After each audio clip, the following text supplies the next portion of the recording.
Support for WYES is made possible by Mary Lou Kristovich in memory of her husband, William Kristovich.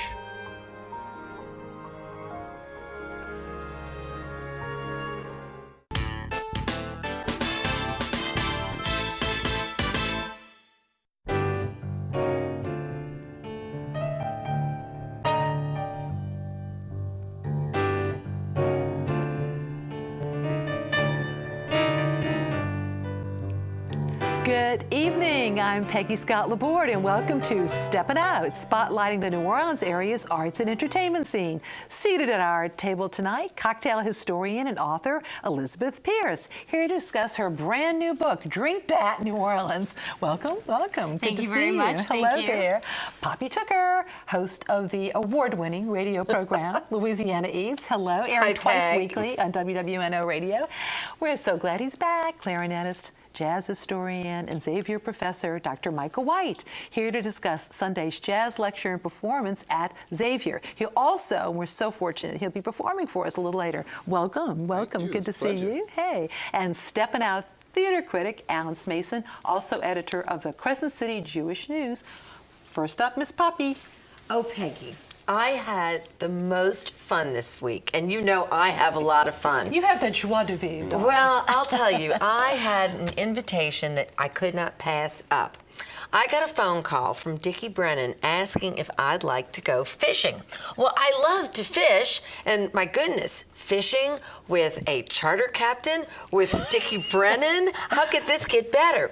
And it was all about something that they changed the laws on here in Louisiana a few years ago, and I don't think a lot of sports fishermen know about. It's the Catch and Cook program. Now, there is charter captain Theo Bourgeois and Dickie Brennan with a gigantic redfish. There's Chef Gus Martin, who's the executive chef over all Dickie's restaurants. Dickie, oh, and me. And that's cute of you. And how about that? I never caught a bass before. I love that. I mean, the salt, it's very interesting because the freshwater diversion has really changed fishing down by Lafitte enough so that we were catching speckled trout off one side of the boat and green largemouth bass off the other. I never caught a bass in my life before. I'm a saltwater fisherman. Anyway, here's how it goes. You go fishing with a charter captain, and then you can take those fish to any restaurant that has a license and an agreement. And all of Dickie's restaurants, talk about surf and turf at the steakhouse. And so you can take your fish and they will cook for you. Now, look how rarefied this was. Okay, we get the fish back to, we went to Tableau. There's Dickie carving that gigantic redfish that we had as a coubillon. So the chefs get to do this incredible brainstorming, and we had seared largemouth bass, we had crudo black drum, a stuffed trout trio that included Bienville, oyster dressing, and crawfish sauce. I mean, it was just out of this world. And the chefs were so excited. All the chefs from Dickie's restaurants all went on the charter fishing trip too. So they were cooking the fish that they had just caught and that we had just caught that morning. And what a great idea. I mean, whether it's people from out of town, what a great children's birthday party this would be. To be able to catch the fish in the morning and then go to a lovely restaurant and dine on it in the evening. Isn't that fun? It is. Oh my God, it was fun. Anyway, some more fun coming up soon. It's time, of course, for St. Michael's Special School 40th annual Chef's Charity for Children, and that's coming up Thursday, March 16th. It's from 10 a.m. to 2 p.m. It's an all-day cooking demonstration at the Hilton Riverside. And of course, Andrea Puzo, John Besh will be there. But I don't know what Mrs. Chase is going to have to say, because she was always proudly the only woman involved. So this year, Nina Compton's coming too, Mrs. Chase. I'm warning you. Justin DeVilliers, John Foles, David Slater of Emeralds, Tori McPhail, Greg Reggio, Ilan Shia, the Wong brothers, one of the founders of that. And of course, Gianfredo Vaccaro comes back every year and cooks as well. It's $75 for the all-day cooking demo and buffet lunch. And you get get a cookbook too. And then next week, we're going to talk a little bit more about St. Joseph altars. However, right now, Chef Nick Lama is celebrating already at Avo on Magazine. He's got a 4-course tasting menu of St. Joseph's delicious foods, pistachio-crusted tuna puttanesco, spaghetti Milanese. The whole thing sounds grand. And on Saturday, March 18th, they're going to have a real St. Joseph altar in the Avo courtyard with a blessing from St. Francis Assisi Church, and all of the benefits will go to them. The blessing's at 11:30, and then the food serving begins, and of course, it's your typical St. Joseph altar. So they serve till the food runs out. That sounds great. And thank you so much. New Orleans Magazine's quiz queen, Julia Street, has a question for us. Last time, Justin Bennett named 3 R&B artists who recorded each of the Carnival classics, Going to the Mardi Gras Mambo, and Carnival Time, Going to the Mardi Gras was Professor Longhair, Mardi Gras Mambo, the Hawkettes, and Carnival Time was Al Carnival Time Johnson. Now tonight's question. With a nod to St. Patrick's Day festivities kicking off this weekend, what was the public project where many local Irish were recruited to build? It was in the 1800s. And in what neighborhood were many of the early workers housed? Email your answers to steppinout@wys.org. Our prizes. Tonight we have a year subscription to Louisiana Life magazine. And we have a $50 gift certificate from our friends at Kitchen Witch Cookbooks, who are still hosting their Hump Day Happy Hour every Wednesday from 5 to 7 p.m. You can visit WYS.org for our online calendar to see our lineup of events, including Gina Ware's monthly sale tomorrow and info on the Tennessee Williams Festival that's later this month. You can also link to our WYS YouTube channel to view our program.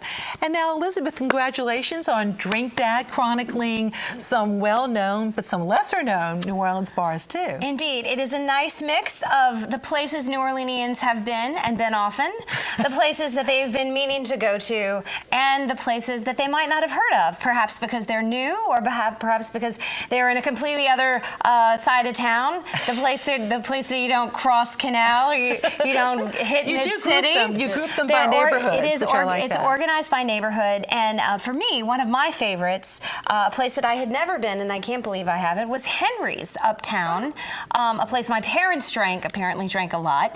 And when I walked in, I thought, oh, I would love to drink with my mother here, because it feels so neighborhood and New Orleans. It was definitely a wonderful journey to traverse the neighborhoods of the city and hit some of the very super fancy watering holes and some of, well, just say the lower end of the spectrum. Absolutely. And we've also got some eclectic ones too, like Latitude 29 and the Quarter. Right. So there's what I really like about the scene in New Orleans is that it isn't all just New Orleans-y, right? You have the influx of tiki from Latitude, really exciting things happening in Mid-City. Treo. Tulane Avenue. I know. It's the new Ferret, I guess, or something. And then Kermit owns the Mother-in-Law Lounge these days? Right, yes. Okay. And that is still going gangbusters, particularly on the weekends. The Aaron Rose has to sort of get the award for the darkest bar, don't you think? Oh, well, if you go during the day, which is when I like to drink there, it's not quite as dim. Yeah. And that's a great day drinking bar, a place where and this is true again of a lot of New Orleans places, where next to you is the bartender who's off work, the judge who's maybe retired, and the tourist who's wondering, where should I go eat a po' boy? It's that New Orleans. The other fun thing about Drink Dad is I thought it would be fun, like the obituary cocktail book. People used to take their books and they would sort of use it as they go to different bars every week, and they'd write down like the date and time and what drink they had. I would encourage every New Orleanian to use Drink Dad as a passport to start from one end and to the other. You could even get the bar bartender to sign that you went there. Write down the drink that you had and let me know. I'm on all the social media, Facebook and Instagram. Let me know. You can do #DrinkDad if you are making. And I have to say, if you do all 120, then you have my eternal admiration as well as that of my husband, because he went to most of them with me too. And you also give tours. What is the name of your tour? So drinkandlearn.com is where you can come. If you don't want to go alone, you can come take a tour of the French Quarter with me, a drinking tour. Congratulations. Thanks a lot. And speaking, we're talking about all kinds of fun things here because we're going to something sacred and sinful too, Michael. Yes, that's you right. have a special event on Sunday. Yes, it's called The Sacred and the Sinful Hymns and Blues in New Orleans Jazz. And it's a discussion and a concert featuring my original Liberty Jazz Band with special guests, the great gospel singer and pianist Cynthia Gertley. And it's going to be very informative but fun also at the same time. Well, I think what a lot of people don't realize is they tend to put music, especially New Orleans music, in certain categories. But rhythm and blues and gospel certainly impacted what becomes known as jazz, doesn't it? Well, jazz, New Orleans jazz started around the 1890s, and there were many elements that went into the music, and hymns and blues became part of the music because of the structures, but also because some of the characteristics that they share in common went into early jazz. So people don't really generally know that, so we want to tell them about it and show them how it works. And so this will be a combination of performance and lecture. Yes, that's right. Okay. And it must be so much fun to try to pick the repertoire for something like that. I'm assuming you figure it out? Well, I've been struggling with the repertoire. It's hard. They have so many great songs, old and new, and it just depends on the kinds of things because the music is very functional, and in terms of like the hymns, we know we use hymns in jazz funerals, but they were also used in recordings and at a certain point in concerts. And we talk a little bit about the history of how that came about, and as well the blues.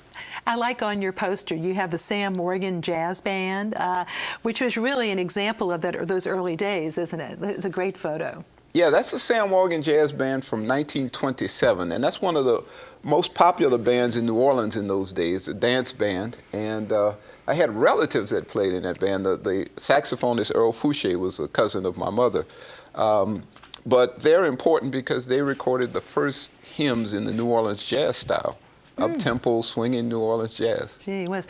What is also very good about this is that it's free. Free and open to the public. This is part of our Culture of New Orleans series at Xavier that I started about 12 years ago in my position as Keller Endowed Chair in the Humanities. And each semester we sponsor a program, and there's always some unique experience about local culture. They're free and open to the public, and they're always a lot of fun. Well, I am so glad that we get to hear you play a little bit later. What are we going to be hearing, by the way? I'm going to play one of the hymns that's very popular, In the Sweet By and By. And once again, free, and it's at Xavier. Explain where it is on the Xavier campus. Well, it's in the Student Center, which is right on the canal on Drexel. And it's on the 3rd floor, the McCaffrey Ballroom. Sunday afternoon. Sunday afternoon at 2 p.m. All right, great. We'll visit with you a little later. Thank you so much. Okay. And now it's time for our Artist Spotlight. Tonight we are featuring pen and ink horse drawings from New Orleans artist Brenda Dell. Here is Thundering Hooves. And we also have 4 in the lead. And Dell studied pastel drawing under a master pastel artist, Alan Flatman, his tutelage, and she uses Fairgrounds programs as her canvas. Her exhibit of new works will open at Artisan Cafe on St. Claude Avenue, that's tomorrow night, with a reception from 7 to 11 p.m. It coincides with the second Saturday Art Walk along St. Claude Avenue's Arts District corridor in the Marigny, St. Roch, and Bywater neighborhoods. Visit their Facebook page for more on that. And now it is my great pleasure to introduce the sacred and the sinful rhythm and blues. That's the New Orleans jazz topic of Dr. Michael White, and he's going to be playing for us in the suite By and By. Let's take a look.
once again, Sunday at 2 o'clock at Xavier. Nana Allen. Well, you know, the title role of Carole King in Beautiful is one of the most difficult I can imagine on Broadway. Not only do you have to emulate the singing style of an American icon, but you have to play the piano live and in time with an orchestra.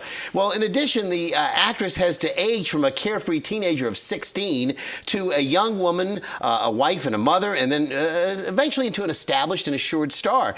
It takes really great innate talent, and the lady who's on stage in Beautiful, Julia Nightel, really proves this to be part of her learned craft that she acquired on the stage of Broadway. She's here now taking command, beginning with the opening number where she recalls the night in 1971 where Carole King played before an audience for the very first time live. And where was it? Carnegie Hall. So she's hired, of course, by John Kirshner as a songwriter. She meets her writing partner in love, Jerry Goffin. There's almost an immediate chemistry there, of course. That's played by Liam Tobin. He's a chemist who imagines himself a playwright. And they have a wonderful, successful writing partnership that they have, as well as what begins an idyllic marriage. Nightel plays a joyful and energetic a person who tackles the role of motherhood and of course, has a little bit of competition going on because she's starting to write songs for people like the Drifters and the Coasters, the Shirelles, and she has Don Kirshner, who is actually pitting her against two other people, a couple who are also Jewish, like King and Goffin. That's Mann and Weil. That's Barry Mann and Cynthia Weil, played by Erica Olson and Barry Mann, played by Ben Frankhauser. This is, again, a very competitive situation, and that's what much of the arc of the book is about. The musical songs entail the tail end of the 1950s and the cream of the early 1960 performances. Songs like It May As Well Rain Until September, Will You Love Me Tomorrow, You've Lost That Love and Feeling. A lot of these songs really show an emotional arc that you don't find in a lot of the early songs of the 60s or even of the late 50s. The cast who portray the Drifters and the Shirelles all do a splendid job. I want to say that the singing is quite good and the choreography excellent by Josh Prince. A special note here, our own New Orleans native Shimon Rose, a graduate of NOCA and the University of Michigan, returns with this national tour to portray part of the cast there. So again, we want to tell everybody to go catch her as well. In the end, of course, Carole King learns to rise above all of the problems that she has with a philandering husband who also has some mental troubles, etc. But she becomes very assured and becomes an established artist. It's then we see that she's really becoming a performer who learns to write her own music and her own lyrics. Beautiful. The Carole King musical has evening shows that start on Saturday at 8 p.m. and also Sunday at 7:30, and they have two matinee performances on Saturday and Sunday at 2 o'clock. Don't forget it. It's going to be a great show. If you haven't seen it, it is one not to miss. Just in time for St. Patrick's Day, we have the fictional memory play, which is Dancing at Lunaza. It's a play in which a memory play, like several of the ones that we might recall with the Tennessee Williams Festival, it's which a man really recalls his early days growing up as a 7-year-old in a cottage in Ireland. And again, this is among his 5 aunts. It's a classic story written in the early 1990s, and I think you should, maybe check this out if you have a chance. Tulane University putting it on March the 15th through the 19th, and that'll be in the Dixon Hall complex. And just like Hap Glaude used to say, here's one for the ladies. This is the gentleman who's going to be playing Tarzan, and again, you can see it in all his splendor. So that'll be March 17th through the 26th. I believe that next week we'll have Dennis Asaf on the show, and he'll be able to talk about what's going on with that. And I wanted to also mention, the Tennessee William New Orleans Literary Festival is coming up. I'm not going to be able to be here next week, but I'll be able to talk about a lot of the theater coming up on the following week. That'll be when the shows start up. But we do have a second group that does a lot of shows called Two for Tennessee. This is at the NIMS Black Box on the NOCA campus, and they're now associating themselves with the Tennessee Williams Festival. And again, they have several great plays. I wanted to just mention that are all one acts that are actual original acts by Erica Goustray, which is the Traveling Prince, and Wrists and Flowers with James Bartell, our own New Orleans artist. So keep that in mind. And please keep in mind also that all of the plays for the Tennessee Williams New Orleans Festival will be online on our WYES calendar. Okay, thank you so much, Alan. And now there's one more show that we wanted to tell you about, but instead of telling you, we'll show you. This we thought was hilarious enough that we needed to show you the whole thing. It is a promotional video for the Rivertown's new play, 39 Steps. Take a look.